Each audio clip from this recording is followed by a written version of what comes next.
warm welcome to the Vendée English Live today, Monday.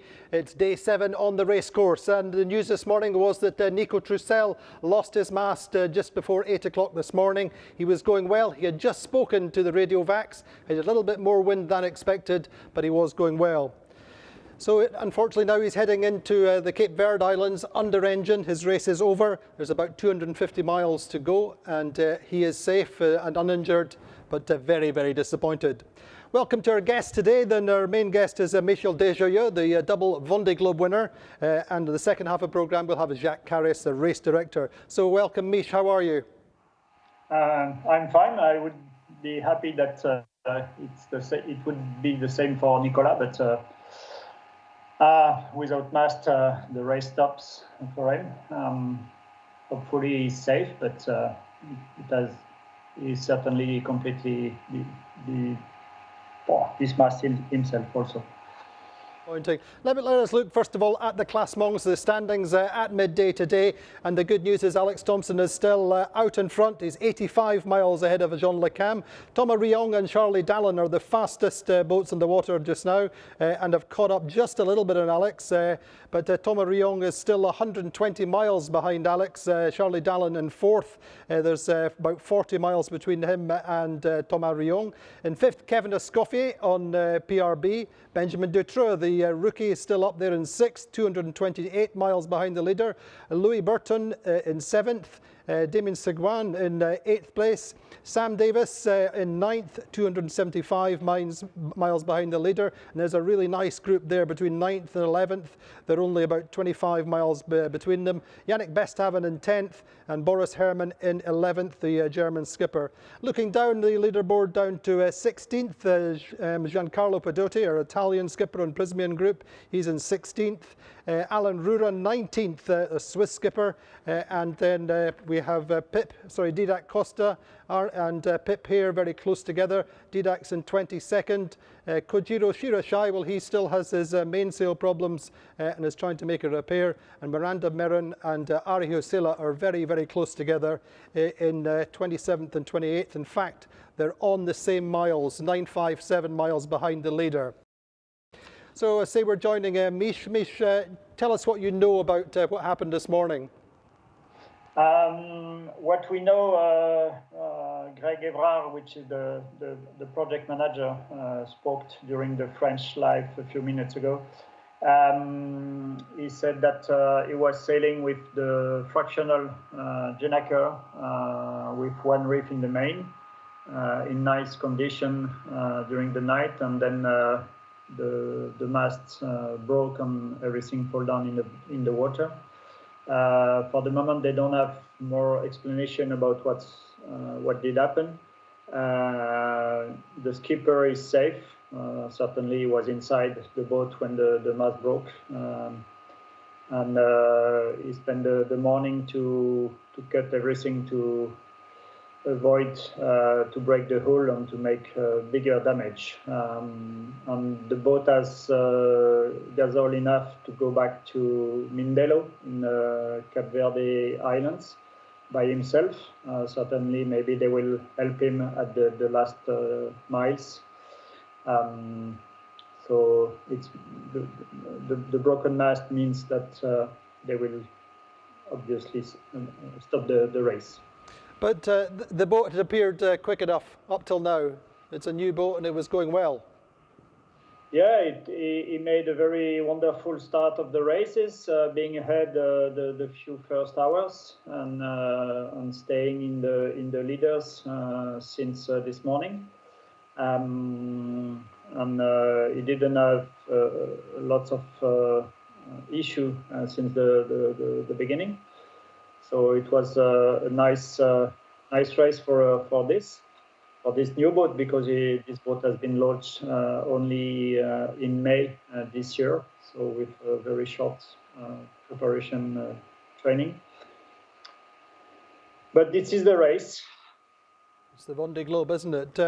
Your thoughts on this race so far? It's been fascinating, and we're only a week in.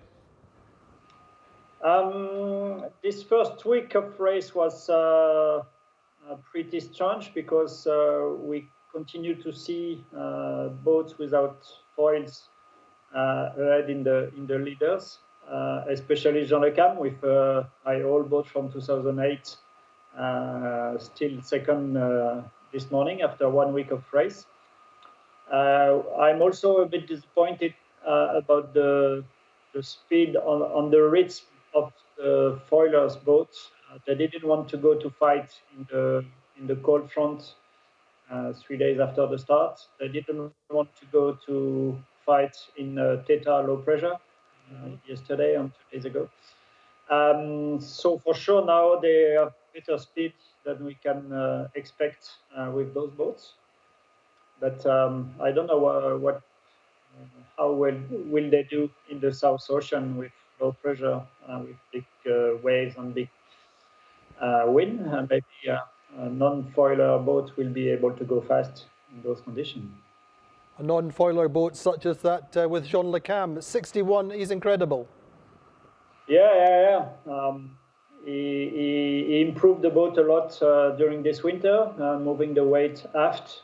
It's more or less quite the same hull as Benjamin Dutre, which is the second non-foiler boat this morning, after 1 week of race also.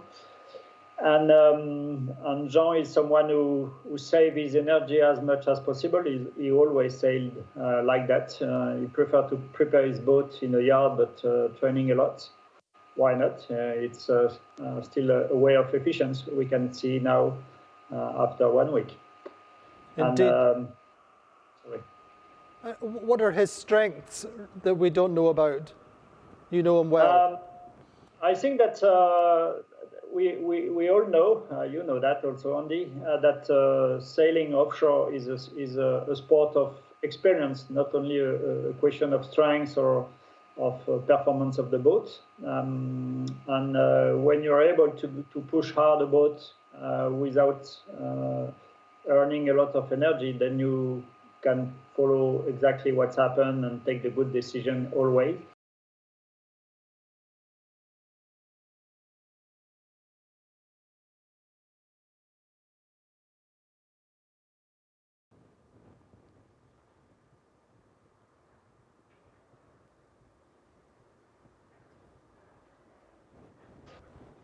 That's my goal. I think we caught that just in the morning. He's saying it's just a little bit dusty.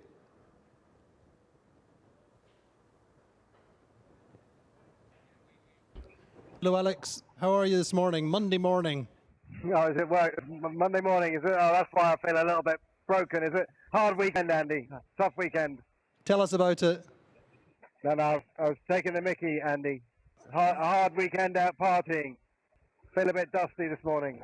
How's the conditions this morning? You're in the trade wind. 12 to 14 knots. Occasional gust to 15. So a bit light. But yeah, these boats go so fast in such little wind. I don't think I've seen more than 15 knots since I got in the trade wind. And I don't know, so sometimes I find it mesmerizing, the capability of these boats to go so fast in such little wind. Sorry, I'm saying you look quite comfortable, Alex.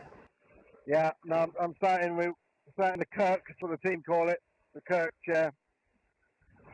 Yeah, looking at the instruments, I can see my computer's just above the eye line of the instruments. I can put my foot out, touch the grinder.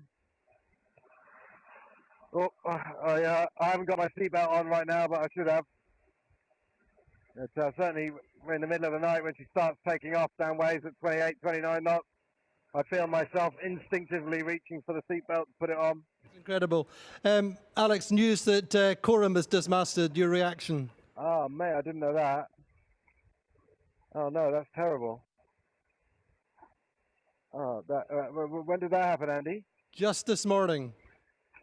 Oh, no, that's terrible. I mean, terrible for Nico. Terrible for everybody, because we've all got the same mast, Andy, as you know. So, yeah, that's terrible.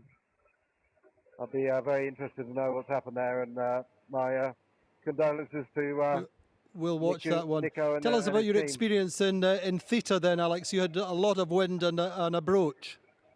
Yeah, no, 50, sustained winds over 50, maybe 53, 54, something like that, and then gusts over 60. and in one of these path sides of sailing under just 3 reefs alone, I think. Yeah, just mainsail only. Still going very fast. But the third reef outboard line slipped in its constrictor, in its clutch. So and the front end, for some reason, I don't think it was all the way on. I think I had a little Herbert stuck on it, but somehow that released as well. So anyway, the back end of the mainsail released and went up, giving more sail area, overpowering the boat. So the boat then broke.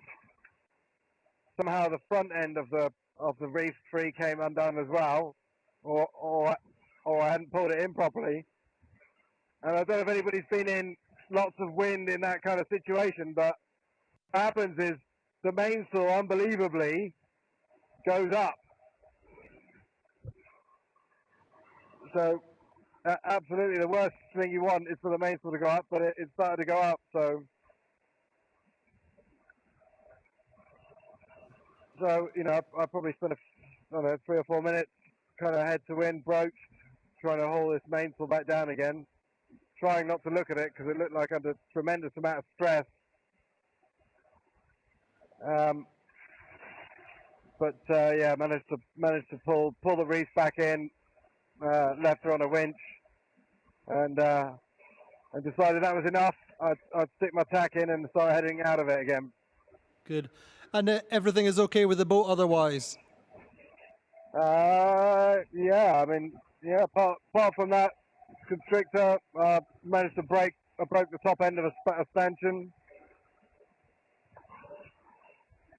Yeah, I got a few little jobs to do, bit of tidying up. Yeah, no real issues. So, and the doldrums tomorrow morning look reasonable. Yeah, they do actually. Yeah, they look lovely for doldrums. But you know what happens in the doldrums? You get stuck in the doldrums, don't you? So it's like a little game of let's entice you in and tell you it's all going to be all right, and then let's trap you, like it did to Trusell in the Jacques Vabre last year. So I'm not going to be fooled by it. Here's hoping. I'll expect the worst, and if anything better than that would be a bonus. Meantime, Alex, so you're channeling your Lewis Hamilton, are you? Oh yeah, good on old Lewis, hey? Amazing. Well, you know, I met Lewis in 2005 when my first year with Hugo Boss. We went down to do some work at the Monaco Grand Prix, and he was sat on a boat, and I went onto the boat and sat down and said, "Oh, mate, my name's Alex." I said, "What's your name?" He said, "Oh, I'm Lewis." Oh, I said, "What do you do then, Lewis?" He said, "Oh, I'm a racing car driver. I raced in Formula 2, 2000 or 3000, whatever it was." I said, "Oh yeah." So I said, "I bet you want to be in Formula 1, don't you?" And he said, "Yeah, I really want to be in Formula 1." And I think back now, God, imagine that no one, even him, could ever have guessed 7 world titles. Amazing. He's an inspiration for you. Absolutely.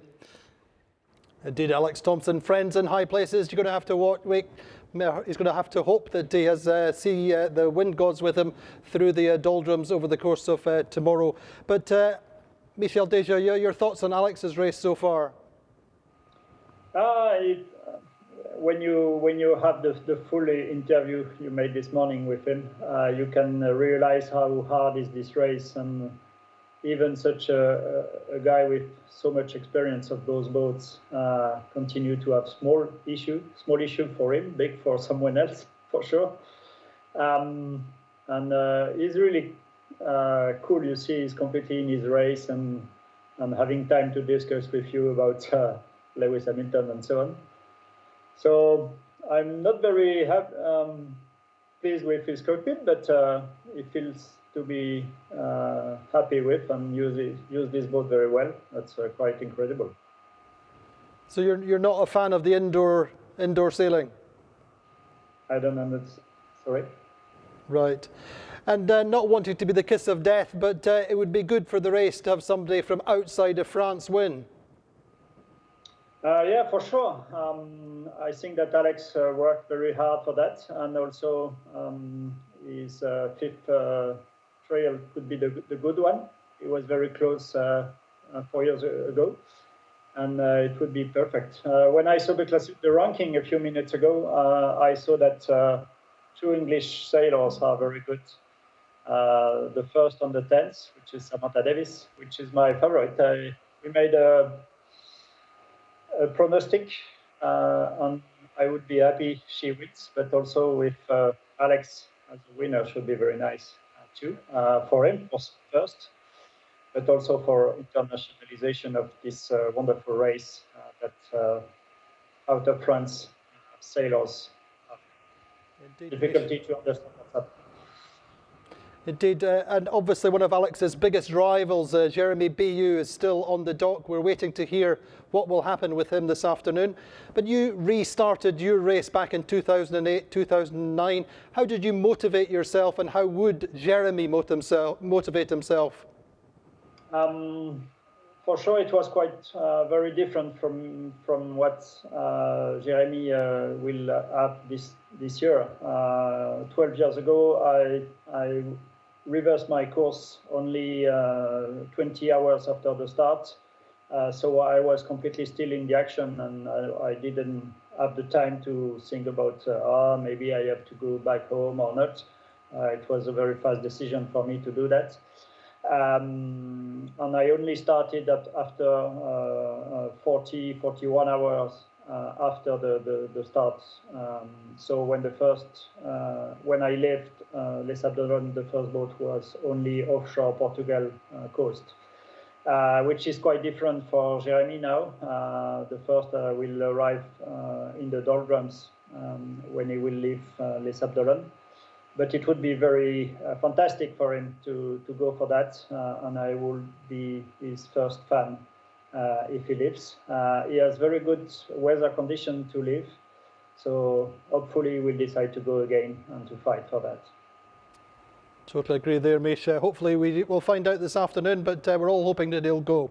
A question from one of our internauts. Hugo wants to know, Mish, what was your scariest moment at sea? Unfortunately, it was very close to French coast. When I came back from my first Vendée Globe, it was 3 days before the start, offshore Spanish coast. In a very big storm, you realize that you can lose everything you fight for during 3 months, and just with one wave, with a boat nose dive, the boat completely stopped, and I was on the deck cleaning a sail change on the foredeck, and I felt the boat diving in the waves at high speed. I just had the time to get the sail to hide myself and to make me as a fish as long as possible and as smooth as possible, and the water coming back on my back, and I saw that it was possible that everything finished at this moment. So it's one of my scariest moments. I had one also, and the same Vendée Globe in 2001 in south of New Zealand, with a very strong but small storm coming from New Zealand, with more than 60 knots of wind during the night, needing to stay reaching and not able to go downwind. That's the sea, but when you have experience, you are stronger to keep those moments not normal, but acceptable. That's where we get these grey hairs, Mish, isn't it? Yeah. This is a sport of experience, and you know that. You follow us most of the time. Anyway, listen, Mish, lovely to talk with you. Join us again during the course of the race. Thank you so much. Thank you, and let's go for be fun. Indeed. So that's Michel Desjoyeaux joining us. Hopefully he'll join us again at some point during the rest of the race. Let's look at the famous 3D animation, how things are standing today and developing. So first of all, we're seeing Fabrice Amadeo, 32nd just now off the Portuguese coast. He is 1,200 miles to Alex Thomson. Otherwise, it's a straight push south for the leaders just now. Since yesterday afternoon, the top boats have been in the trade winds, around about 15 to 20, 22 knots from the northeast. And the foilers have been flying, making 20 plus knots. So we're in these trade wind conditions, and in these conditions, or more recently, Pivia and Thomas Riong that you're seeing there, they've been the quickest. Charlie Dallin there on Pivia. Sam Davis just behind on Initiative Kerr. And then Coram, Nico Trusell, then we're seeing him now.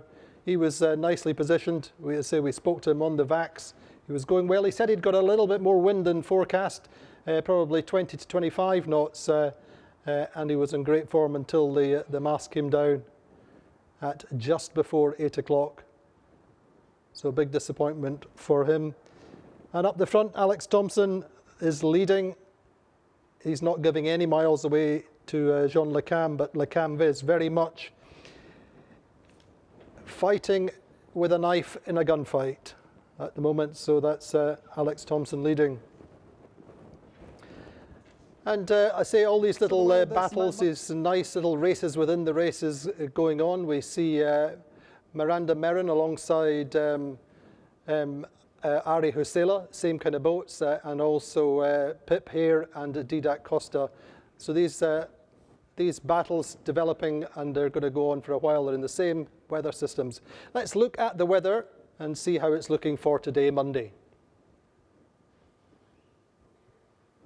So the weather this Monday morning, well, it is very much a trade winds regime for the top boats. The top 10 certainly are in the trade winds. Winds between 15, 16 knots, Alex Thomson telling us this morning. At the front of the fleet, a little bit further back, they've got just a bit more wind. So looking at the cart, at the weather map this morning, I say here you see Hugo Boss leading, just level with the Cabo Verdes, the Cape Verde Islands this morning, in a northeasterly wind to say about 15 knots. Not too much separation between him and Jean Le Cam, and otherwise the main boats just lining up behind him. So Alex is now looking towards the doldrums, which are down here really, and he should be into them tomorrow morning. Quick look further back up the track, we can see Isabel Joffre here on MACSF has made quite a nice trajectory out of the low pressure system Theta, which was up there, and she's now coming into the trades and should actually really be able to connect up with the fleet quite nicely. A little bit further back up here, you can still see this group up in very light winds, and they're really struggling to get down into the trades, including the likes of Pip Hare, Didac Costa. We spoke with Pip this morning and she had very, very little wind. So then closing this this chart, if it'll just go away, and it does, yeah. Second map here, you can see, I'll bring it down this way a little bit. You can see this really is giving you details of the Poteau Noir, the doldrums, and this is the leaders coming down into the doldrums. To say a little bit of a transition zone over the latter part of today, and then into tomorrow morning. Then really Alex getting looking to have a relatively straightforward passage through. Not too much in the way of cloud activity in the doldrums, and the breeze most of the way through. Doldrums quite far north relative to where they would normally be, but it's looking like a fairly straightforward passage for Alex. Not quite so good for the boats behind. So looking then at the cloud map, as say you just see the doldrums here. This little system over here is maybe giving a little bit of a problem for the boats further up, but it is evolving, and it's not too difficult for them. So that's the situation just now. Say Alex Thomson leading into the doldrums, and we're promised a fairly straightforward passage. So let's see how the doldrums do develop for Alex. Jacques Caraës, we're joined by the race director. Jacques, how are you today? Yes, very nice. Thanks, Andy. Give us a little bit of an update from what's going on the race course just now. That news from Coram this morning. Yes, we got a few news. Unfortunately, the Mast boat, but it's okay for Nicolas. And now he will try to join Mindelo in island of Cape Verde, and I think he will have enough gas oil to go there, so he's not in big difficulties anyway. Who else do we need to know now? We need to know about Koji. What's the latest from Kojiro Shirashai? He has this mainsail problem. Yes, Kojiro has a lot of work on his boat, of course, since the mainsail is broken. So it's still going on. It's still volunteered to go on the race. So a lot of work on the deck for Kojiro, but I suppose he will do the job, I hope, pretty good to go on. What does he have to do? Because it's a big tear across the top and also the battens. Yes, of course. The most part of the battens are broken, so it's the first job to do to take out the battens, put them again with a new one or join between two pieces of batten, and after make the sticky system to repair the mainsail. So it's a big difficulty to him. It's not easy to do, and he has to go on for a long trip. So we hope he could do the job pretty good, and it's a good thing to know he wants to go on the race. So at the moment we've got more than 1,000 miles between the first and the last boat. Is that pretty much as you expected at this time, or? No, I think we expect that difference. Not so much with the foilers, because we can say still resistant. Yes, we can. Yeah. So it's not so far. So it's a surprise. There is not so much difference, but it could have more difference after the doldrums, because I suppose Alex can go very quick in South Ocean, and he has just a narrow passage between low pressure and St. Helens anticyclone, and if he can catch this door, maybe he could have a good opportunity to have a good entrance in Indian Ocean.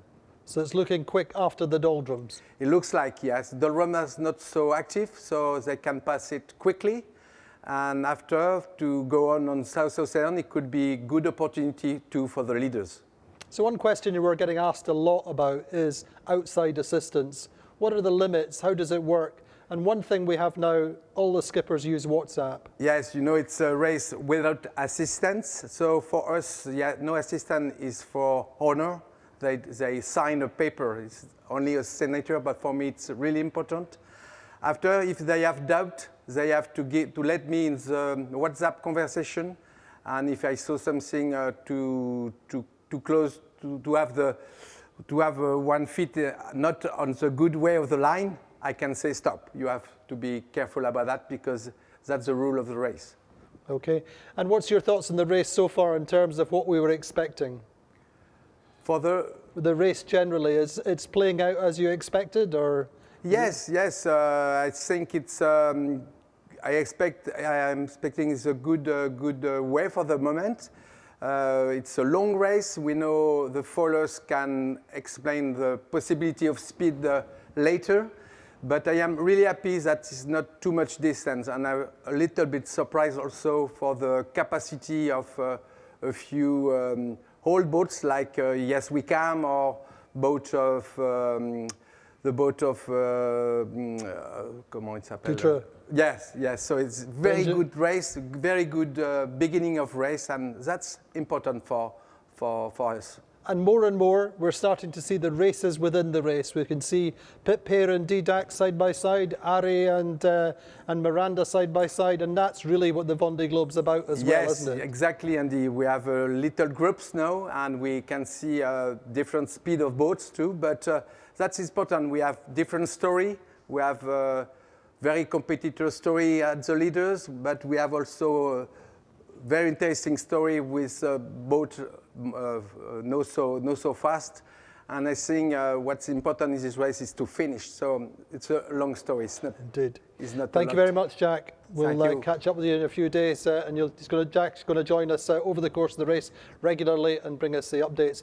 So join us again tomorrow. We'll be on live at 12:30 UTC. 13:30 this afternoon. We're going to be watching for Jeremy Bayou's press conference to see what happens then. But do follow us on the social media channels. If you've got any questions, do pose them to us. We'll try and answer them live on the live programs each day or on the internet. But join us again tomorrow for the Vendée Globe Live.